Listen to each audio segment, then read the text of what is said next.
नमस्कार, मी अरुण आणि आपण पाहत आहात 7 स्टार न्यूज। शुभ स्वागतम सुस्वागतम।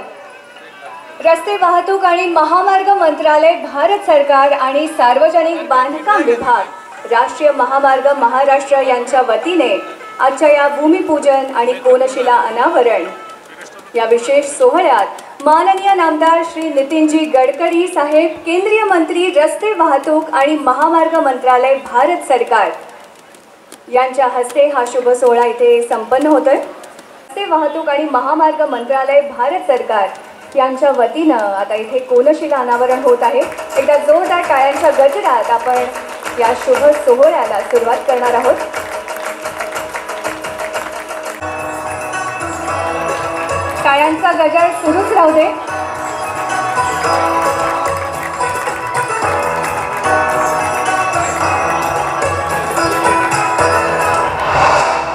सड़क और बुनियादी ढांचे के निर्माण में महाराष्ट्र ने पिछले कुछ वर्षों में नए आयाम को छुआ है, जिसे किसी सपने के सच हो जाने की तरह देखा जा सकता है। अकाल जैसे दूर दराज के तालुकों से होकर गुजरेगा।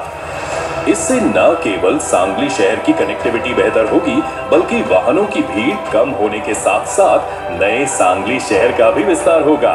साथ ही मुंबई और पुणे जाने वाले युवाओं के लिए रोजगार के नए।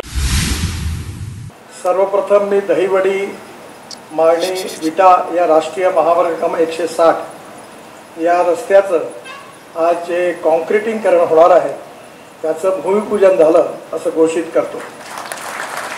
सांगली जिल्ह्यामध्ये सुरुवातीच्या काळात जी एकंदर लांबी होती त्याच्यामध्ये जवळपास फार मोठ्या प्रमाणात जवळ 600 किलोमीटर म्हणजे 7 किलोमीटरची लांबी होती, ती 36 किलोमीटरची, ती आता 600 किलोमीटरपर्यंत पोहोचली आहे राष्ट्रीय महामार्गाची। सांगलीच्या तासगाव बाहेवळणाची पण मागणी होती बऱ्याच दिवसापासून। इथले स्थानिक आमदार बराच वेळा माझ्याकडे आले होते, त्यालाही पण 7 किलोमीटरच्या लांबीला आम्ही मंजुरी दिली आहे 173 कोटीची आणि त्याचंही काम लवकरच सुरू होईल। भूसंपादन सुरू झालेलं आहे, त्यामध्ये लवकर जर सहकार्य झालं तर ते होईल। एक महत्त्वाचा सांगली भागातला जो विशेषतः आर्थिकदृष्ट्या मागासला भाग आहे त्याचा फायदा होईल या दृष्टीने आम्ही आता पुणे बंगलोर आहे तर मुंबई ते पुणे बंगलोर असा नवीन द्रुतगती महामार्ग बांधायचं ठरवलेलं आहे। तुम्ही ज्यावेळी मुंबईवरून निघता तेव्हा अटल ब्रिजवरून उतरल्याबरोबर आम्ही मुंबई पुणे हायवेला पॅरलल हायवे बांधतो आहे। तो पुण्याच्या रिंग रोडला येईल आणि पुण्यावरून तो पुणे ते बंगलोर हायवे डायरेक्ट तयार होणार आहे। JNPT चौक ते शिवरे या भागाचा DPR पूर्ण झालेला आहे। महिन्याभरात 10,000 कोटी रुपयाचं पहिलं काम सुरू होणार आहे आणि त्यानंतर उरलेलं 50,000 कोटीचं कामही पुढल्या 6 महिन्यात करण्याचा विचार आहे। JNPT चौक शिवरे हा अटल सेतू JNPT चौक पुणे सातारा बंगलोर असा प्रस्तावित आहे। महाराष्ट्रात त्याची लांबी 307 किलोमीटर आहे आणि कर्नाटकामध्ये 493 किलोमीटर आहे। हा हायवे झाल्यामुळे आपल्या अटल सेतूपासून 1.5 तासात पुण्याला येऊ आणि पुण्यावरून साधारणतः 4.5 तास ते 5 तासात आपल्याला बंगलोरला पोहोचता येईल। या हायवेचं विशेष रूपाने वैशिष्ट्य असं आहे की सातारा जिल्ह्यात 104 किलोमीटर, रायगड जिल्ह्यात 35 किलोमीटर, पुणे जिल्ह्यात 128 किलोमीटर आणि सांगली जिल्ह्यात 74 किलोमीटर आहे।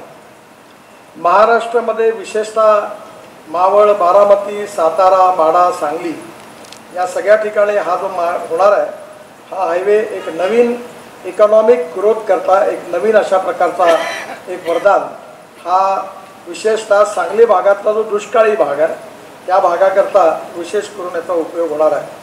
मला विश्वास आहे की हा जो मुंबई ते बंगलोर, मुंबई पुणे आणि बंगलोर असा हा जो हायवे आहे या हायवेमुळे जसं पुणे सातारा कोल्हापूर रस्त्याच्या आजूबाजूला जसा विकास झाला तसा या भागात देखील चांगला विकास होईल।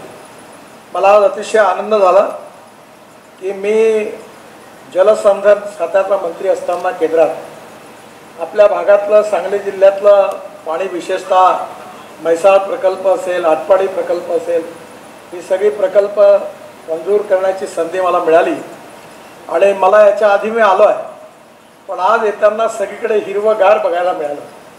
पहिल्यांदी या भागात पाणी नव्हतं आणि आता डायरेक्ट अगदी मला आठवतं की विशेषतः गणपतराव देशमुखांचं जे गाव आहे कोटा सांगोला, त्याच्यामध्ये मध्ये मी हेलिकॉप्टरने बघितलं, सगळ्या ठिकाणी हिरवं दिसलं. या भागामध्ये पाण्यामुळे जशी प्रगती आणि विकास होईल तसाच मुंबई पुणे बंगलोर या हायवेमुळे पण नक्कीच विकास होईल. या हायवेमध्ये आम्ही 5 ठिकाणी विमानं उतरू शकतील याची व्यवस्था केलेली आहे. त्यामुळे त्याचा ठिकठिकाणी विमानतळ म्हणूनही उपयोग करता येईल. हा विशेषतः अटल सेतूपासून जो सुरू होतो आहे त्याची 800 किलोमीटरची लांबी आहे आणि 8 तासामध्ये मुंबई ते बंगलोर हे अंतर पूर्ण होईल. त्यामध्ये साधारण 120 किलोमीटर प्रति तास याची हे आहे, स्पीड आहे. आणि मला अतिशय आनंद होतो आहे की आपल्या इथला सातारा, सांगली, बेळगावी, बागलकोट आणि विशेषतः आपल्या या तालुक्यालाही पण या जवळून जाणार आहे. त्यामुळे या भागामध्ये विशेष रूपाने त्याचा विकास होईल.